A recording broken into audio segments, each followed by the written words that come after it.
Assalamualaikum warahmatullahi wabarakatuh. Yang terhormat Ibu Yeti Husnul SMN selaku dosen pengampu mata kuliah Bisnis Komunikasi dan Negosiasi. Saya Husnul Fadilah dengan nomor NPM 0211222514 akan mempresentasikan sistem perekonomian 3 sektor dalam ilmu ekonomi makro beserta pembahasan soal. Yang pertama, apa sih ekonomi makro itu? Ekonomi makro adalah cabang ilmu ekonomi yang mempelajari kegiatan ekonomi secara keseluruhan, termasuk pendapatan nasional, inflasi, pengangguran, serta kebijakan fiskal dan moneter. Tujuan utamanya adalah untuk menjaga stabilitas ekonomi, meningkatkan pertumbuhan ekonomi, menekankan tingkat inflasi dan pengangguran. Fokus kajian utamanya adalah interaksi antara rumah tangga, perusahaan, dan pemerintah dalam suatu perekonomian. Kemudian sistem perekonomian 3 sektor.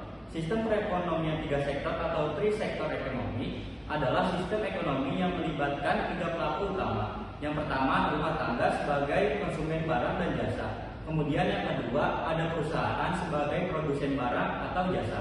Kemudian yang ketiga, ada pemerintah, yaitu sebagai pengatur, pengawas, sekaligus pelaku ekonomi melalui kebijakan fiskal dan belanja negara.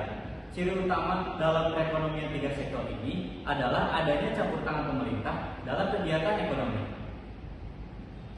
Kemudian ada aliran pendapatan sistem perekonomian 3 sektor. Aliran pendapatan atau circular flow of income. Yang pertama, rumah tangga menyediakan faktor produksi berupa tenaga kerja, modal atau tanah kepada perusahaan dan menerima pendapatan berupa upah, sewa, bunga, dan laba. Pendapatan itu digunakan untuk konsumsi barang dan jasa dari perusahaan serta membayar pajak kepada pemerintah. Kemudian perusahaan menghasilkan barang dan jasa, membayar faktor produksi kepada rumah tangga serta membayar pajak dan menerima subsidi dari pemerintah. Kemudian pemerintah mengumpulkan pajak dan menggunakannya untuk pengeluaran dalam bentuk layanan publik, infrastruktur, dan subsidi.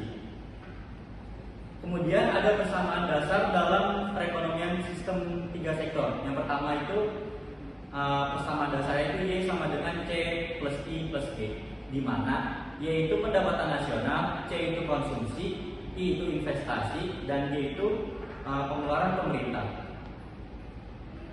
Kemudian ada dampak kebijakan pemerintah terhadap ekonomi. Yang pertama, mempengaruhi tingkat konsumsi dan investasi. Kemudian mendorong stabilitas harga dan kesempatan kerja.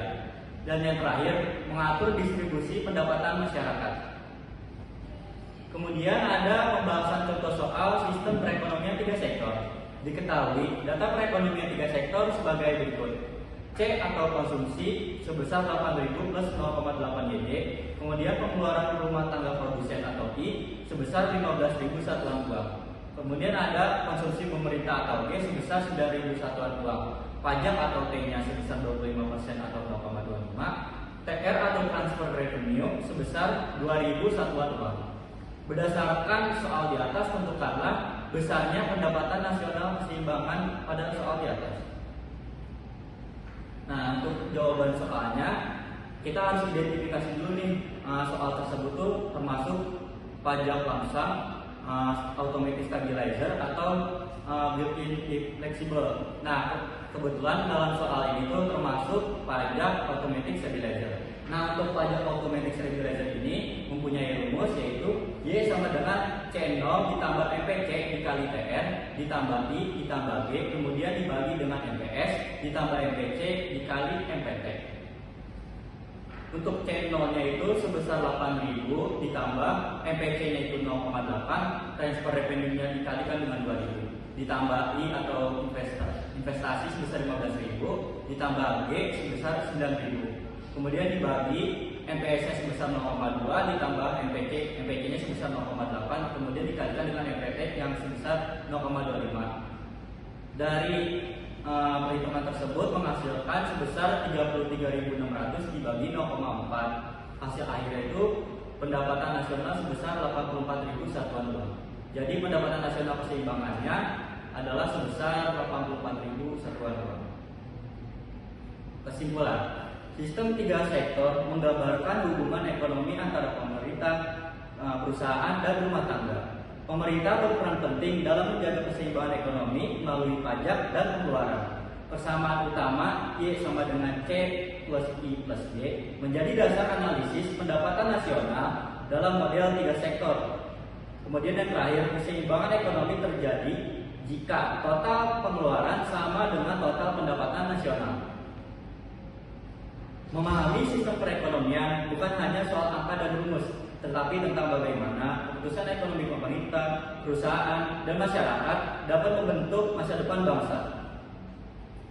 Cukup sekian dan terima kasih dari video yang sudah saya tampilkan. Kurang lebihnya mohon maaf. Assalamualaikum warahmatullahi wabarakatuh.